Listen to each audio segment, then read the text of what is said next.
राधे राधे। स्वागत है आप सभी का इस YouTube चैनल पर। आज हम बात करने वाले हैं परिवर्तनी एकादशी के महत्व के बारे में।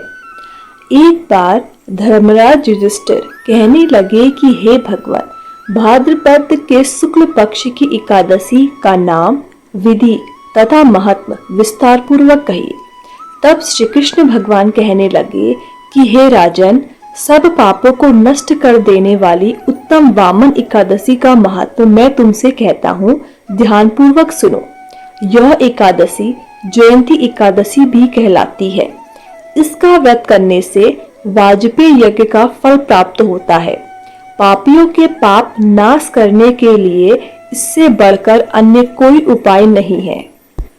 जो मनुष्य इस एकादशी के दिन वामन भगवान की पूजा करता है वह तीनों लोकों में पूजित होता है। अतएव मोक्ष की इच्छा करने वाले मनुष्य इस व्रत को अवश्य करे। जिसने भाद्रपद शुक्ल एकादशी का व्रत और पूजन किया उसने ब्रह्मा विष्णु सहित तीनों का पूजन किया। इसलिए इस एकादशी का व्रत अवश्य करना चाहिए। इस दिन भगवान करवट लेते हैं, इसलिए इसको परिवर्तनी एकादशी भी कहते हैं।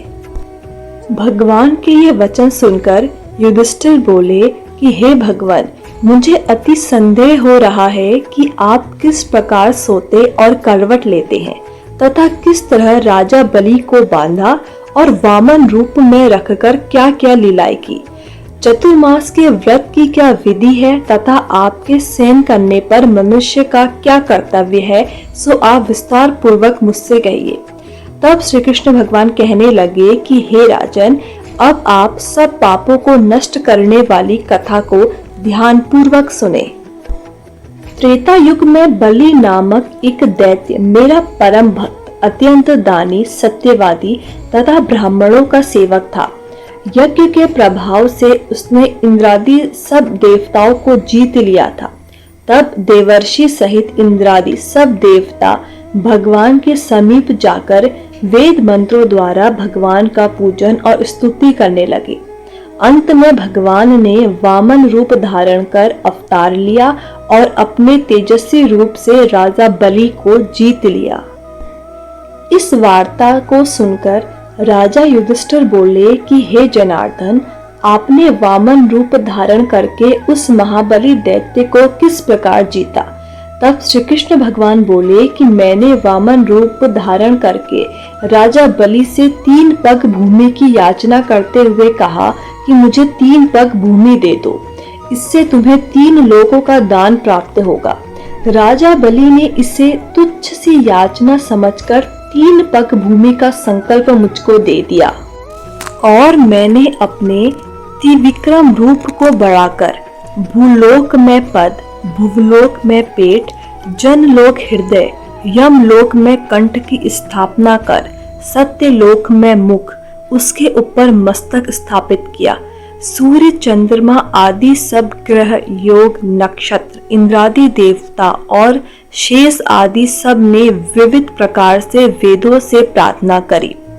अर्थात मैंने अपने शरीर को इतना बड़ा कर लिया कि एक पद से पृथ्वी, दूसरे से स्वर्गलोक को नाप लिया और राजा बलि से कहा कि अब मैं अपना तीसरा पैर कहाँ पर रखूं। तब बलि ने अपना सिर झुकाकर कहा कि हे भगवान, आप अपना तीसरा पैर मेरे मस्तक पर रख दो।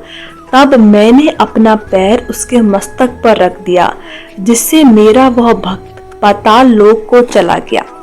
फिर उसकी विनती और नम्रता को देखकर मैंने कहा कि हे बलि, मैं सदैव तुम्हारे निकट ही रहूंगा।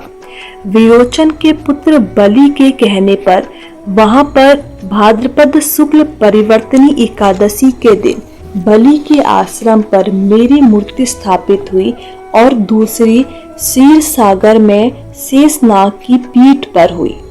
इस एकादशी को भगवान शयन करते हुए करवट लेते हैं, इसलिए त्रिलोकी के नाथ विष्णु भगवान का उस दिन पूजन किया जाता है।